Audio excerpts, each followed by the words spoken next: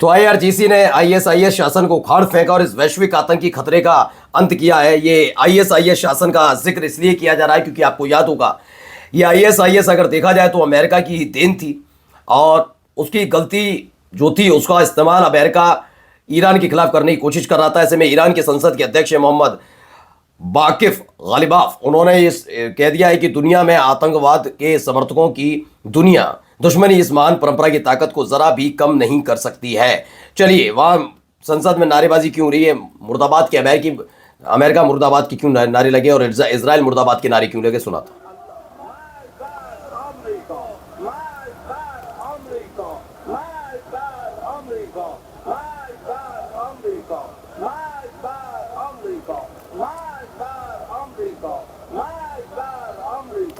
तो अमेरिका मुर्दाबाद, इजराइल मुर्दाबाद, ये घटनाक्रम इस समय सामने आया जब अमेरिकी राष्ट्रपति डोनाल्ड ट्रंप ने दावा किया था कि ईरान अमेरिका से बातचीत कर रहा है। लगातार इस बारे में बातचीत हो रही थी कि हो रहा है नहीं हो रहा है, और एक मुसीबत इजराइल यानी नेतन्याहू की भी बढ़ी। कैसे, जरा देखिए वीडियो।